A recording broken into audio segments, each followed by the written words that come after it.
Gulab party పెద్దసారి KCR birthday అంటే మామూలుగా ఉంటుండే నా కథ. ఏమో మరి తాప కొంచెం సప్పగానే కనబడుతున్నది. ఎంతైనా అపోజిషన్ లో ఉండే అందున సార్ కింద పడి తుంటిరిగి ఇంకా పురాకు గోల్కోపాయే. ఆపరేషన్ అయినాక ఫస్ట్ టైం మొన్ననే నల్గొండ సభకు పోయి కాంగ్రెస్ మీద కసు బుస్సు అన్నాడు. ఇక దానికి సీఎం సార్ కూడా పెద్దగానే కౌంటర్ వేసి కథను ఎప్పట్లెక్కనే మార్చేసిండు. ఇక అధికార పక్షము ప్రతిపక్షాల నడుమ దినాం ఇసొంటి తిట్ల రామండమే ఉంటది. తెలంగాణ నువ్వాగం చేసినవని ఒకరంటే, లేదు నువ్వాగం చేస్తేందుకు వచ్చినవని ఇంకొకరు అంటారు. ఒక రకంగా వీళ్ళ పంచాయతీ లొల్లి ఓడవని ముచ్చట. పబ్లిక్ ఇష్యూలు పక్కకు పెట్టి పర్సనల్ గా కూడా పోయిరు కాంగ్రెస్ బీఆర్ఎస్ వాళ్ళు.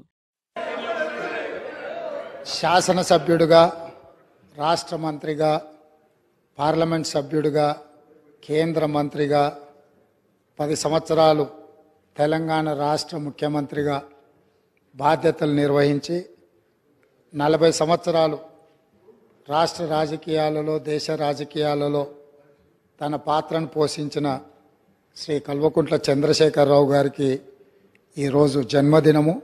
వారికి కాంగ్రెస్ పార్టీ పక్షాన జన్మదిన శుభాకాంక్షలు తెలియజేస్తున్నా.